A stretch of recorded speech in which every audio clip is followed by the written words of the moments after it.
Assalamualaikum warahmatullahi wabarakatuh. Kami dari kelompok Telkomdat, kami ingin mempresentasikan hasil kerja kelompok kami. Berikut merupakan tim atau anggota kelompok kami, yaitu yang pertama ada Muhammad Febrian Rahmadani, yang kedua ada saya sendiri yaitu dengan nama Muhammad Rafa Seruniazar, dan yang kedua ada teman kami yaitu Sahabi Ahmad, dan yang ketiga ada Rafito Arya P. Kemudian untuk bagian website akan dijelaskan oleh teman kami yang bernama Sahabi. Silahkan. Baik, untuk website sebelumnya, jadi mahasiswa itu menggunakan Wireshark sebagai tool untuk menganalisa paket dari dalam jaringan. Nah, website yang digunakan adalah http password.betssl.com. Lanjut. Berikut untuk IPv4 address-nya akan dijelaskan oleh teman kami. Baik, jadi ini adalah IP versi 4 address. Jadi ini ada SS-an di mana kita melakukan komen di Wireshark.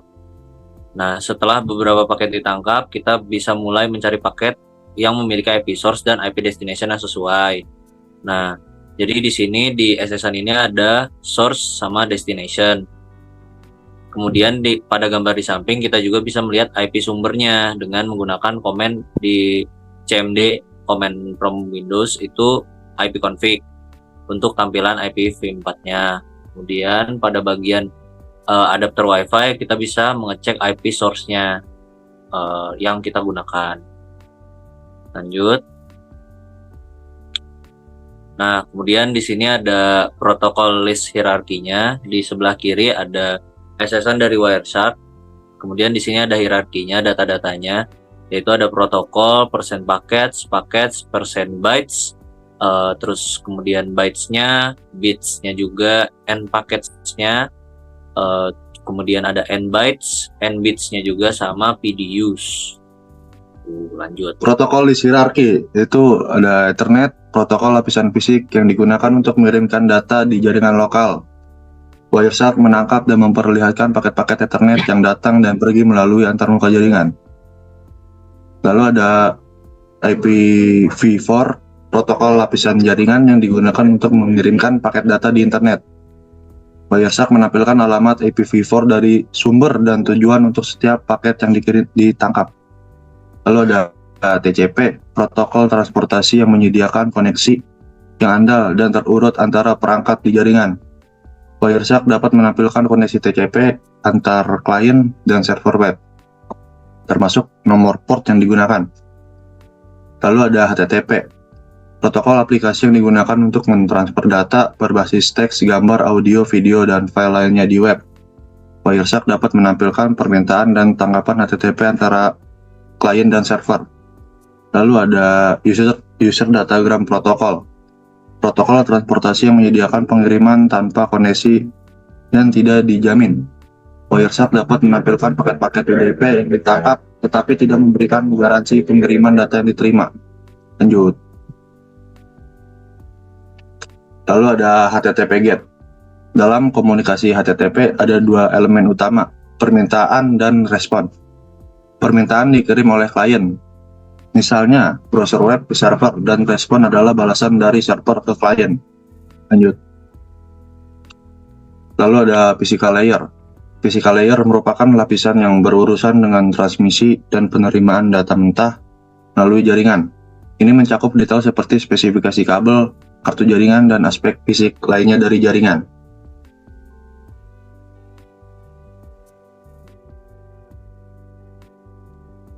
Baik, di sini ada data link layer. Data link layer itu lapisan OSI layer, menyediakan cara fungsional dan prosedural untuk mentransfer data antara entitas jaringan dan juga menyediakan akses ke media menggunakan MAC address dan melakukan error detection. Next. Terus ini ada network layer. Network layer adalah lapisan ketiga dalam model OSI yang bertanggung jawab atas pengiriman data dari satu node ke node lain dalam jaringan. Lapisan ini bekerja di antara data link layer dan transport layer, tergantung pada proses yang sedang berlangsung. Next. Lalu sini ada transport layer, transmission control protocol atau TCP yang memberikan namanya ke seluruh rangkaian. TCP digunakan untuk transmisi yang berorientasi koneksi, sedangkan user datagram protokol atau UDP yang tidak berorientasi koneksi digunakan untuk transmisi pesan yang lebih sederhana. TCP adalah protokol yang lebih kompleks. Next. Berikut merupakan perhitungan waktu, yaitu ini adalah waktu yang diperlukan mulai HTTP GET sampai dengan responnya sampai ke pengguna HTTP 200 OK adalah sekitar 0,228461 seconds. Untuk menghitung waktu yang diperlukan, perlu mencari selisih waktu antara timestamp saat permintaan dikirimkan dan timestamp saat respon diterima. Waktu yang diperlukan yaitu sekitar 0,461803.000 dikurangi 0,233342.000 sama dengan menghasilkan 0,22 second atau 0,22 detik. Dan kemudian di sini ada TCP, yaitu ini ada SSN TCP-nya juga. Kemudian, TCP ini digunakan untuk koneksi yang andal dan terjamin. Setelah TCP juga menjamin pengiriman data dalam urutan yang benar, deteksi kesalahan, dan pengiriman ulang paket yang hilang. Biasanya digunakan untuk aplikasi yang memerlukan pengiriman data yang andal seperti transfer file, browsing web, dan email. Dan yang terakhir ada UDP atau User Datagram Protocol. Dan berikut merupakan screenshot dari UDP tersebut. UDP digunakan untuk koneksi yang lebih sederhana dan tidak andal. UDP tidak menjamin pengiriman data dalam urutan yang benar atau deteksi kesalahan, dan tidak ada pengiriman ulang paket yang hilang. Biasanya digunakan untuk aplikasi yang membutuhkan latensi rendah dan tidak memerlukan keandalan pengiriman data seperti video streaming, game online, dan layanan DNS. Terima kasih perhatiannya.